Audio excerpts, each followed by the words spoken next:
최상병 사건 얘기 나왔으니까요. 한겨레 신문 일면 보여주십시오. 최상병 사건 재이첩 때 임성근 입건 필요 암시 이렇게 돼 있는데요. 그러니까 지난해 해병대 수사단이 그 이첩 받아가지고 이첩 간 걸, 그러니까 해병대 수사단이 이제 이첩한 걸 다시 갖고 와가지고 국방부 조사본부가 재검토했잖아요.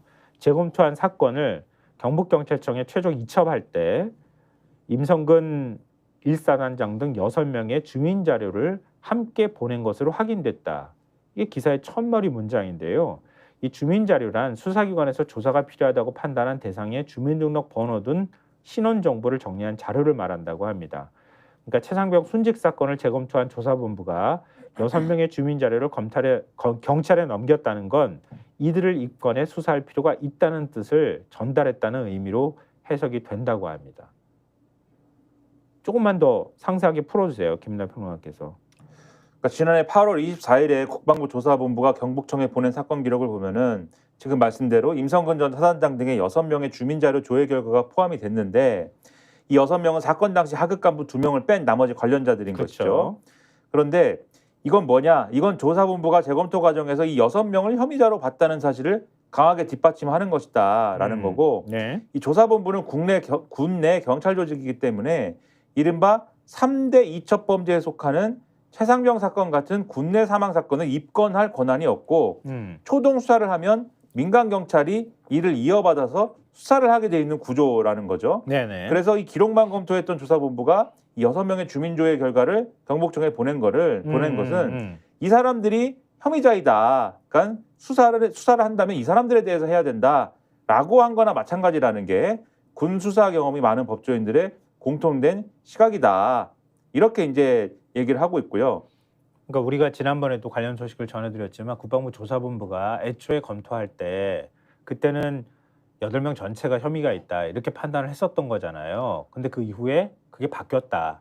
그게 외압 아니냐 이런 얘기를 전해드렸는데, 그러니까 조사본부가 애초에 임 전 사단장을 포함해 6명에게 업무상 과실치사 혐의를 적용하기로 잠정 결론을 내렸다고 하는데, 그러니까 8월 15일, 작년 8월 15일 국방부 검찰단 법무관리관실은 임 전 사단장 등 4명은 사실관계만 적시하고 최상병 소속 대대장 등 2명은 혐의를 적시하라는 취지의 의견을 조사본부에 전달했고, 이틀 뒤에 이종섭 당시 국방부 장관 주재 회의에서도 같은 의견을 냈다고 합니다.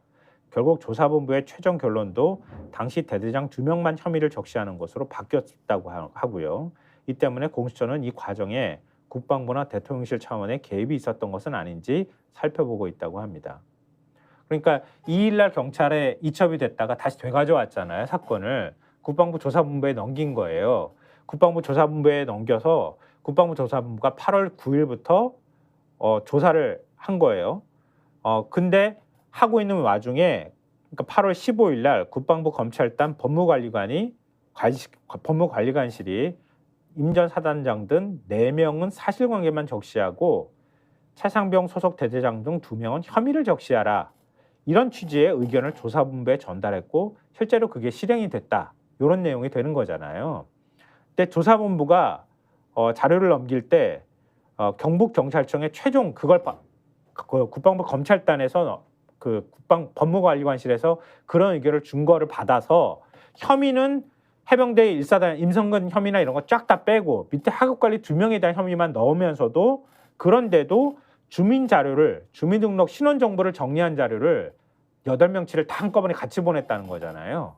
그렇죠. 6명에 대해서도 보냈다는 거고. 네. 이 기사에서 또 특이한 내용이 하나 더 있는데, 이종섭 전 장관한테 해병대 사망권 재검토 결과를 보고한 문건에 보면은 국방부 검찰단과 법무관리관실이 대대장 2명만 혐의를 특정하라는 의견을 냈다라는 내용을 써놨다는 겁니다. 조사본부가. 네. 이 역시 임 전 사단장의 혐의를 특정하지 않은 것이 조사본부 판단이 아니라 법무관리관실과 검찰단의 의견이었다라는 점을 명확히 하기 위한 것으로 공수처는 보고 있다라는 건데, 그러니까 조사본부는 이게 문제가 될 수 있어라는 걸 알고 최대한 그걸 회피하려고 노력했다는 거잖아요. 다 기록을 남겨놓은 거예요. 그치. 우리는 이 다 합치면 뭐가 되냐면 우리는 이 6명에 대해서 혐의를 물으려고 했어.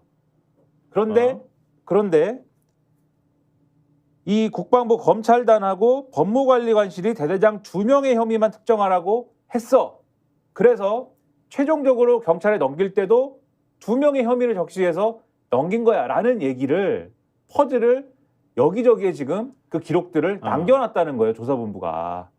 종합하면 그런 얘기가 되는 겁니다. 우리는 이런 생각을 갖고 있지 않은데 국방부 검찰단하고 법무관리관실이 대대장 2명만 혐의를 특정하라고 의견을 냈다라는 내용을 그 보고한 문건에 남겨놨다는 거잖아. 기록을 남겨놓고 경찰에 이첩할 때는 6명 주민 자료를 주민등록 보내고 번호부터 시작해가지고 신원 조회 자료라고 하니까 주민등록 번호, 전화번호, 주소, 등록 기준지, 그러니까 경찰이 피의자로 입건할 때 필요한 정보를 아예 다 한꺼번에 같이 넘겨줬다는 거잖아. 우리 조사본부의 의견은 이 6명을 수사하는 거야.